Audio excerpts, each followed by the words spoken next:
Welcome to Courage on the Pitch, brought to you by Wake Orthopedics Urgent Care. North Carolina champions again! Here's Megan O'Keefe.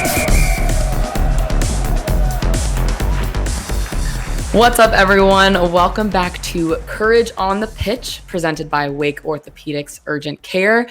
Thanks for tuning in to episode 3 of the podcast. We have got an awesome guest today. Midfielder of the North Carolina Courage, Cari Roccaro, will join us in a little bit.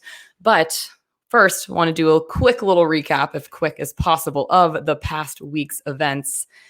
I don't even know where to begin, but I'll try. So we're going to recap the Courage's past games. So the Courage traveled to face Kansas City last Friday, and we won't bury the lead. They tied the match on the road 0-0, came away with a point on the road, which is great, but some really remarkable circumstances of this game. So Spark Notes version, we've got the day before this match, there was an announcement that a trade occurred between Kansas City and the Courage. So Kristen Hamilton, Caitlin Rowland, and Haley Mace were traded to Kansas City for Amy Rodriguez and $60,000 in allocation money. And this happened, yes, about 24 hours before these two teams faced off. So right there, pretty incredible news to happen for those players. And then the morning of the game, 2 vaccinated Courage players tested positive for COVID. So right there, 3 of those players that were traded were out, and then 2 players plus 2 additional players, according to COVID protocols, were missing the game. So right there, I know it was a mouthful, but the Courage was missing several of their, typical players for the game. But they still faced off against Kansas City, and Amy Rodriguez did feature in the starting lineup with the Courage, which was just remarkable in and of itself because she had just met the team that morning, hadn't trained with them yet. So very emotional game for both sides. And again, the final score ended 0-0. Both teams were, I'm sure, just happy to make it through and survive with 1 point apiece. So that was the Courage match on Friday. But we also have the Olympics going on. And so since our past episode, the entire group stage happened for the Olympics. So another little Spark Notes, because a lot happened here. The women's national team kicked off their Olympics with a very interesting game against Sweden. They ended up losing 3-0, and this was obviously a team that knocked them out of the Olympics last time around. So lots of animosity there, and just overall a very uncharacteristic, see, I can't even say it, associated with the national team performance by that side. So they went on to play against New Zealand in their next game and just made a statement. They won their second game of the Olympics 6-1. And then their third match was against Australia, where they tied 0-0. And it kind of looked like both teams were really going for the tie. But with all of those results, the U.S. do move on to the quarterfinals on Friday morning. And then our other Courage players, we got Debinha for Brazil, and her side ended up winning 2 of their games and tying 1. So she'll also move on to the quarterfinals as well. But Abby Erceg and her New Zealand side did not make it through the group round. So Abby will be returning to the Courage side, which we are thankful to have her back very soon. So that's a little bit of a recap of the Courage and the Olympics. Let me take a little breather there because a lot happened, obviously, in the past week. But our men's side, NCFC, also had a really eventful game last time around. So they faced off against the Richmond Kickers, a familiar foe. They've now played 3 times, and they had a massive 4-0 win against the Kickers. And this game featured a midfield banger from Robbie Cristo. He scored from half field, and this was literally a SportsCenter top 10 play. It got on SportsCenter at number 2. So just a really exciting game for these guys. Super fun for them to watch them play such a dominating match. So at the end of the episode, we'll be sure to preview their next matches. So like I said, I feel like I need to take an inhaler after recapping this past week. So that's that. All right, to give a little background on Cari, she is a current midfielder for the North Carolina Courage. She's played with the team since 2018, and she is from East Islip, New York. I hope I'm saying that right. But Cari played for the University of Notre Dame before she became a pro.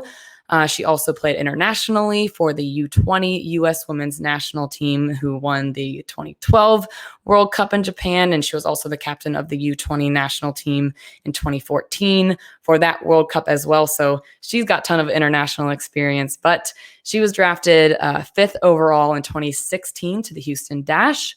Played with them for a couple years before signing with the Courage in 2018, where she's won 2 NWSL championships, 3 shields, just so much success for her Courage team while she's been a part of the roster. And outside of soccer, Cari is a creator and co-host of a podcast called Butterfly Road, which we chat a little bit about, where she discusses athletes and mental health and just has these really important conversations that she's obviously had so much, experience learning from and being a pro at. So let's dive right into our conversation with Cari. Courage on the pitch, off the field. All right. So, Cari, we did a little intro for you before this. So, obviously, you've got an incredible background, journey to becoming a professional athlete. But you were also, I guess, unofficially, but pretty much unanimously voted funniest person on the team. How do you feel about that? Really? Who was in the vote? You and Nikki? Yep. I'm just kidding. Who else? I feel like all 3 people I've asked. Oh, no, more than that. They always say Cari's the funniest on the team. What is that a role that you know what they say to me and to my face is, you are the most obnoxious person I've ever met. That's what they say to me. I'm like, oh, that's cool too. Yeah. Keeps you humble. Yeah. But I take it as a compliment. But I feel pretty funny. Well, that's good. That's an important role to, take on with this team. Obviously, the Courage, super successful on and off the field. But for you, you've been with the team since 2018. So let's get a little background about you. Obviously, played soccer your entire life. How old were you when you first started, kicking a ball around? I was like 4 years old. I was very young. Yeah. Wow. So I did a little research and I saw that when you were in 8th grade, you played varsity soccer for the high school in your town. So you're an 8th grader and you were starting in the back line with 3 other seniors. Is that right? Yeah, I was so scared. I didn't move past midfield and I was playing left back and I was just standing there like, okay, do your best. Like it was scary. Yeah, I was gonna that time. You don't realize until you're older, like how young an 8th grader is. Yeah. So how did that help? What was that? I fit in fine. I think it was okay. Yeah, because like you said, that sounds terrifying to me. But how did you, was there someone, was it a coach or a mentor that was like, you got this, like someone really that you leaned on to get that confidence? Because that is scary. It's like you're playing against people 5 years older than you. Yeah, I think there were girls I knew that I grew up playing with in my local club that I was just like, okay, I know a bunch of people. And I think it's one of those things where they're probably like, she's really young, but then I earned their respect. They were like, okay, she can kind of pass the ball straight. Like she's going to be good. And I just kind of stayed quiet, did my thing and tried to make friends and be like that little sister type of girl and just work as hard as I could. And it was really fun. I think my younger years playing high school soccer were way more fun than my older years. Really? Yeah. I love being the little baby. Well, when did you start playing with the national teams? Because then you had experience playing with the U20s. So when did you kind of start into that sort of path? It was right after that. I made that 8th grade team. Maybe that following summer was when I made my first Nike friendly U14 national team, official competition at the Home Depot Center. And then from there, I just continued on U15, U17, U20 twice, and then U23. And so, yeah, it was really awesome. Yeah, well, I got really lucky. So I know that you grew up, a soccer fan and fan of the women's national team. So what was it like when you're 14, 15 years old and you're like, I get to wear this USA shield, I am on the team. What did that feel like? It was cool. And it was awesome too, because sometimes we would be at camps and Abby Wambach would just stop by or someone, or one time Tobin tweeted at me after a U20 game and I was just like, oh my God. I just, cool. Yeah, I was like, this is so cool. Cause they do care about the youth system and the girls coming up through the ranks and they follow it. And so, yeah, I just felt like they kind of knew who I was. And I was like, that's so cool. That is awesome. Yeah. So I know, I see this vicariously through social media, but you and Lindsay Horan are BFFs. Is this when that friendship started, is playing, throughout the national team together? Yeah, I must say, though, I squeaked on the team earlier than she did. Sorry. Oh, we have it on record. I'm just kidding. No, I did. She came, I met her with the 17s. And then we went to the U17 qualifying together. And then we kind of just like crawled up the ranks together. And yeah, it's really cool that we still are such good friends. I feel like sometimes those friendships like fizzle out or fade, but I'm like, she's going to be my best friend for life. It's awesome. Yeah. Because I feel like you guys also play similar positions. Did you guys ever compete for a spot? Well, that's very interesting you asked. So I was a center back. Okay. So when I played with any youth national team, I was only a center back. I was never a midfielder. So it was really difficult for me to go from club to national team or even college to national team. And they used to say one of my biggest weaknesses was my decision making out of the back. And I was like, well, I don't really train there. So the only time I'm like actually making decisions is this 7 days that I'm in camp. And then I go back and I play like forward. Wow. So, yeah. Wow. So you were playing in all these like really high level teams from, varsity to the national team, and then you were just jumping around to different positions. Do you feel like that helped you because you understood other positions, or do you feel like that could have hurt you because you didn't, spend dedicated time in one position? Both. Exactly both. I think even now I'm that player that can kind of be thrown wherever and like do a semi good job. And so it's really hard to get consistently good at things that one position needs when then you're the next day like focusing on something else, or like because I'm playing here, I haven't been focusing on doing this, and then I'll get thrown in there in training. I'm like, oh, well, I'm a little rusty at that because I haven't really been like shooting, for example. If I'm playing center back, which I did the first 2 games of the season, like I wasn't working on shooting, and then the last 2 games I've played the 10. So it's just it's hard. It's awesome. I love it, but it's also really difficult too. And I think anyone would say that does a similar thing. Yeah, because I feel like there's a positive aspect to it, because then you could, like, if you're playing forward, you could read the center back's movements and vice versa, because you've been in those positions versus someone who, spends all their time in one spot. But that's an interesting, background that you have, that you had to jump around so much. But sticking with the national team train a little bit, obviously got the Olympics going on right now. What is it like to see Lindsay out there, and then all your other teammates that you've played with? What is that like to watch them play on this world stage? Well, first of all, I have to confess, I did not get up at 4 a.m. to watch. Oh. I know you did. I thought of you this morning. I was like, she's awake. I was not awake. So I have like 3 cups of coffee over here. Yeah. Like, I can't do the 4 a.m. I'm excited to watch on Friday, but just I went and watched the replay of the first game, and I obviously anytime they play, I'm just like, oh my, it is so cool. And some of my friends have been texting me like, oh my gosh, wait, the announcer just said that girl plays for the Courage. Like, that's your team. And I'm like, yeah, like I'm on the team with these girls. And I'm just like, wow, that's really cool. Like, cool for you, cool for them. I love supporting them. I've always rooted for the national team, but now I just like look at some of those girls and I'm like, these are my best friends. It's so awesome to see them. And it's just like, really, I don't think people realize how difficult it is to make that team, to get playing time on that team, to thrive. They make it look so easy. Like I even told people the other day, like their goals against New Zealand, it was a big scoreline, but the goals, some of them, they really were like clinical. I'm like, they make those look so easy that they're awesome. Yeah. And then that's why, when people react if they lose a game, which is super rare, but they react like, oh my gosh, I can't believe this team lost. Well, it's also a testament to the other teams in the world getting a lot better. But like you said, like the US is so good, not only because they're so talented, but they make it look easy. So when they lose a game, it's like, what are they doing? It's like, no, they're just humans. An off day. Exactly. Yeah. They're just on a little bit of an off day, which they are entitled to do. I know everyone's very hard. I'm like, come on, stay strong. We got this. All right. So we talked a little bit about, high school, growing up, with the national team. But, during that time, you played for Notre Dame, the very prestigious Notre Dame. So talk about what that was like. I know hopefully we have a lot of listeners, young soccer players that want to play in college and then eventually pro like you. But, what was your journey like to, getting recruited to go play in college?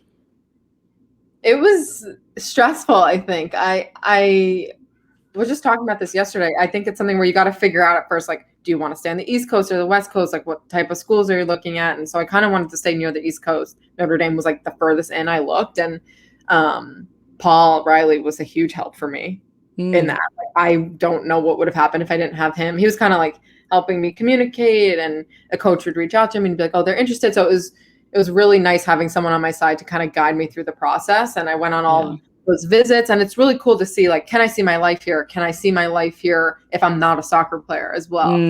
True. That's why I ended up choosing Notre Dame, was just because I felt like there were so many things besides soccer that I was obsessed with, that if something happened with soccer where I could no longer play, I was going to enjoy the school for what it was, and the people for what, and the values in the community. And that was ultimately why I chose Notre Dame. That's such good advice. I feel like that is something that every aspiring soccer player, especially for college, should listen to. That's the same advice I got. And it's so important because you never know, like with injury or with, the dynamic of the team or the playing position. So that is incredible advice, because you have to look at the whole picture and not just have like tunnel vision of soccer, which is probably hard because it's all you've dedicated your life to doing. Yeah, it sadly should not be the main focus, even though that's your dream and that's what you want to do. That part, you'll figure it out, and it will end up being okay if you work hard. But like, you want to enjoy the people, get a good education, really like the city or the campus, and you're going to be living there. So you want to make sure it feels like home. Right. So what did you study? Sociology. Ooh, why'd you pick that? I'm a people person. I'm very intrigued by like trends and like why things happen the way they do, and like why things correlate. And oh my God, my classes were so cool.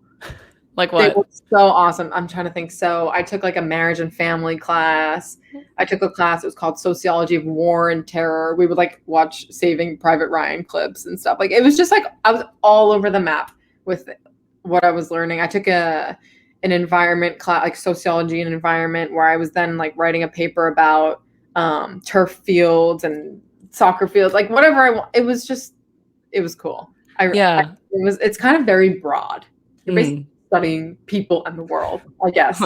Communications major over here. It's like the most broad major you can select. But so going along the same trend of like, thinking about things outside of soccer. So was there something else you were thinking about? Obviously you probably had like, I want to go pro maybe as number one, but what was your backup plan? Like picking sociology, did you have something else in mind that you would want to do with your life? So I'm glad you asked, because a lot of people feel like they're pressured into doing majors that they don't necessarily love, but it's going to get them the good job. And I was like, I want to pick something I like so I can get a job I'm passionate about, because that's what I'm going to end up doing. And I was torn between soc and psych. I really like psychology. I'm like very interested in that as well, as you, I'm sure, know about me. But I also was thinking, if I'm going to be on the road a lot, I need to pick a major where I'm able to do my studies on the road. So a lot of papers and writing and reading versus a lot of like test taking and group projects. So I was thinking in that way as well. This will help me graduate, do well on the road, be able to miss a ton of school and still like excel. I loved it, enjoyed it, and I was very interested in it, because ultimately I can go back to school and become a counselor or a social worker, or like any of those things that are like very up my alley. Right. Yeah. And it comes full circle. Obviously want to chat about your podcast a little bit later on, but that's awesome that's, like I said, so important that you had all these other aspirations and passions like outside of soccer. And it probably, makes you even that much of a better soccer player, because you have other things that, you're not just you're obviously grinding at soccer, but it's not the only thing that your brain is always focused on. So I feel like that's such great advice. You set a great example of that. But so obviously that was your little path through college. So let's talk about becoming a professional soccer player. Was that always the dream?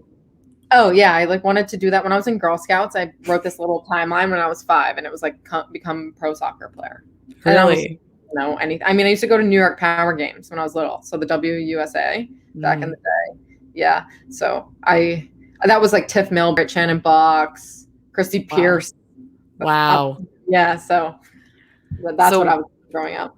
So when did it start to become a reality to you? Was it in college where you're having conversations with other coaches or people in the professional world? Like, hey, you can do this. Or when did it start to click for you? Like, hey, I could do this. I think before I got to school, for sure. I went into school and I said, you're going to graduate early and you're going to play pro. But my freshman year was when the WPS folded. So I was like, oh gosh, what's going to happen now? But then the NWSL was like immediately created. So I ended up dodging a bullet, and I always had it in my mind, like, this is what you're going to do. You're going to play pro. You want to reach the highest level you can.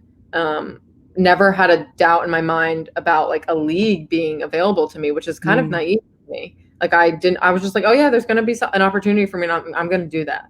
And it's just crazy because I was just kind of unaware of how like lucky I am now to be able to play in a league, because there's a lot of people that the timing was off and they weren't able to because of the WPS folding. So I am very thankful that I was able to do that.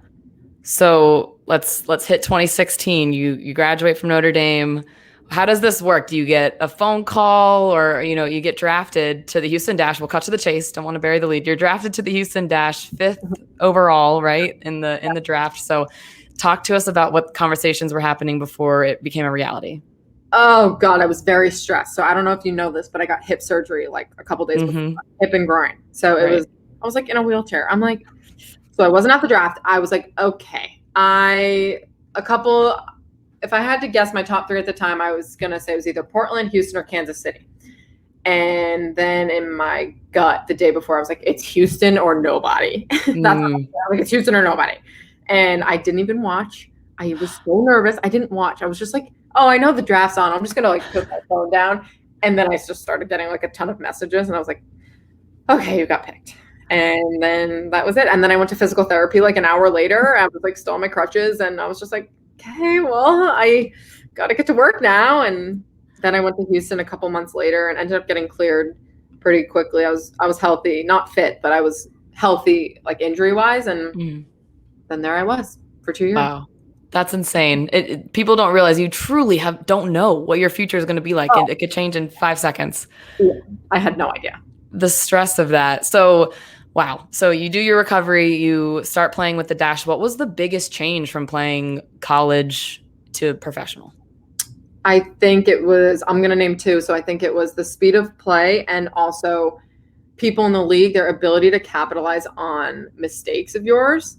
So I feel like that's something in college I would get away with, like a bad pass or a turnover or like not playing fast enough. And in the league for me, especially my first year, because I wasn't fit enough, it was like you mess up, it's in the back of the net. And you got to learn the hard way to like be ready, be on your toes, like think quicker, move quicker, like not, like dance around on the ball, like all that type of stuff.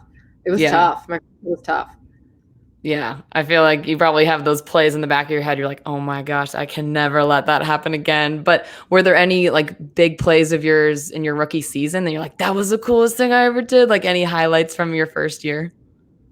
I feel like as I started to get in my groove after my injury, I was doing all right. I can't remember anything specific. I was playing center back, but I remember just being against Marta, Alex Morgan. I think we played Orlando a couple times that year, if I'm thinking correctly. And then like Crystal Dunn at the time, I was just like, it's a handful. And for me, I would just remember my first few games being against those players. And I was just like, okay, this is like really cool for you to defend the best player in the world. Yeah. And you're like, I was an 8th grader when I was playing seniors in high school. This is the same thing. Oh yeah, exactly the same. I was yeah. Same exact situation. So that's awesome. I mean, I can't imagine. Obviously, you've now played in the league for 5 years now, so you've faced all of these players several times. But let's fast forward to 2018. You sign with the Courage, and so what was that transition like? Because I know I constantly hear about this Courage culture. Did you see such a drastic change from going from any other team you've ever played for to now being with the North Carolina Courage? Yeah. And I tell people it's something where you walk in and you either jump on the bus or you won't make it here. And that's why the culture is so good, is because it's just this like big core and all of the values just stay the same no matter who goes in and out. And I felt really lucky. I think when I came in 2018, it was really tough for me. I had to do a lot of work behind the scenes, and Paul holds me to a very high standard, and I do to myself as well. And so I had to do a lot of suicide miles on my own and a lot of stuff on my own that I wasn't necessarily rewarded for with playing time, but I was rewarded in the end because of the season that the team had. And it was so special to me because of the way I was able to get fit and sharp enough to help push. Dabinia was my main person that I was marking in practice for the entire year. I would just give her as hard of a time as I could. And when we would have success in games, I was like, oh, like that was really good. Like, good job for you. Like, you are so much more valuable than you've ever realized. And I always tell people sometimes when they don't get playing time when they're young, they don't realize how important the reserve team is. Like in college, I used to take it for granted, but now my role changing on such a good team, I really started to learn like, oh my gosh, every single player is important from top to bottom, because if you don't have that and players willing to like put in the work and challenge you if they're on the reserve team, the whole team won't be successful. So that was like my main takeaway from the year. It was really, really a special year. Wow. That's such a mature mindset too, because obviously you're on this amazing team and I'm sure you're coming from, being the best on all your youth teams and, college and all these things. And you're used to being the top of the top. And then you get to the top team and everyone was the top of the top. So that's such a great approach, just to know, like, I might not be in the actual game, but I am helping this team so much and making such an impact. And I feel like that's such an important message for players out there now that might think, oh, I'm not good, I'm not getting playing time, I'm not helping the team, but they are. Like, if you don't feel a part of it, you totally should, because it doesn't function without people like that. The team will not do well without people like that. Yeah. I totally, like, I'm not just saying it. Yeah, that's such a great message. I feel like our whole conversation has kind of come to this point where I've been really excited to quickly touch on your podcast. So Butterfly Road, yes, it's all about, mental health and athletes, which is such an important conversation to have. It's definitely becoming more talked about, obviously recently, gosh, with, Simone Biles opening up and our Courage owner, Naomi Osaka, opening up about their struggles with mental health. So real quick, what was your motivation to start this show? So my co-host, who I played soccer with at Notre Dame, she's a couple years younger than me. She approached me about it and I thought it was a joke. And then she was like, no, I really want to do it. And I was like, okay, well, the off season is starting. This was in 2020 and COVID. I didn't really have much else to do. So I was like, let's do it. And so we were like, okay, we're just basically going to talk like we usually do on the phone about this, but now we're just going to hit record on the Zoom. And then upload it. Like, we talk about this stuff all the time, and our conversations, like, they always just turn into us, reflecting on how my practice went or how she's doing at work and why things are a struggle. And they always turn in like the mental health direction. And so we kind of just are totally our natural selves. I mean, I joke now, like I always bring a book of notes and I'm like always going through them. But if I didn't have any notes, me and her, we would just continue talking about something that just isn't really talked about. And I think it was important for us too, as two players who have struggled with mental illness in different ways. Hers more, like consistent performance anxiety, and mine, I had more situational things that I've gone through. I think it was just important for us to like use our voice to remind people that it's normal and give them access to something that we wish we had back when we were in college. And now I'm like, I got to listen to my own episode. I need it. Yeah. I was just about to ask, what are you learning from it about yourself too, as you have these episodes and conversations? Well, it's so therapeutic when you go and you just kind of, you like self-generate. And so you're talking about these things and you're like, oh my gosh, I just realized that now in the moment. And if I didn't have this conversation with my co-host, I wouldn't be working through some of these things. Like, I'll work through or talk about things that happen like in preseason or a game, or if I'm like kind of in a slump. Like, if anyone listens, they're following along my 2021 like journey with the Courage. And like it's not always all about that, but I'll definitely like throw in a detail there, or say, oh yeah, at practice, like this happened to me, this is how I handled it, or this is how I'm feeling, or like I gave a bad ball away in a game and this is what happened and how I handled it, and that type of stuff. So it definitely allows me to work through things and have her kind of from like an objective perspective, like offer like advice or tips and stuff like that. But it's been so rewarding. We just said we wanted to help one person or change one life if we could. And I'm like, well, we definitely did that because we changed our own lives. So there's two. And then, and anyone else that listens, I guess, which we do have a few listeners, which is great. That is awesome. And I feel like you're just setting such a great example. Like, you're on the Courage, you have all the success, but you still are vulnerable and open up about things that so many people go through, and just opening up the conversation that it is a very common thing. And I feel like that's so helpful in and of itself. It's like, you're not alone in the thoughts that you're having. So you are not alone. That's great. Before we get to our little game of red card, yellow card, I think you might have heard Paul play this last episode, but real quick, plug your podcast. Where can people find it? Where can they listen to you and your amazing thoughts? We're on Spotify and Apple Podcasts, like the main ones. And I guess like some other random ones, I don't even know what they are, that we've tried to like squeak on, but we're on Instagram at Butterfly Road Podcast. I think that's the handle. But yeah, if you just search Butterfly Road on Spotify, you can't miss it. It's like a little blue icon, and you'll hear two obnoxious, funny girls. It's very light. It's funny. It's good. Yeah, you'll hear some nice, light, fun way to talk about something that's serious, which is good. Yeah. That's all we need. And I can attest to it. It's great. I've listened to it. It's awesome. I'm always laughing, crying, all the things in a good way. But, all right, Cari, thank you so much for sharing your background. But we're not done with you yet. We've got I know. I'm excited for this part. We got our little game, red card, yellow card, or play on. It's time for red card, yellow card.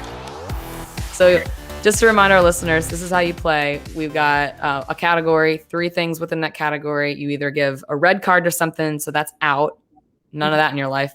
Yellow card is, all right, we'll keep that around. Play on is, I need that in my life. We're sticking with it. So trash TV, we got Bachelor or Bachelorette, Love is Blind, and Too Hot to Handle. Okay.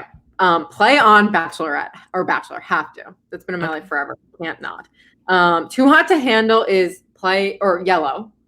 Okay. And then red is Love is Blind. I like Too Hot to Handle. It's wholesome. Yeah. Love is Blind. It's fine. If the other two weren't around. But yeah. Okay. I think I can align with it. I'm not as in deep in the Bachelor or Bachelorette world, but Too Hot to Handle. Yeah, that's a good. I love it. I know. Well, it's like so much time, but anyway, it seems too perfect for me. I can't.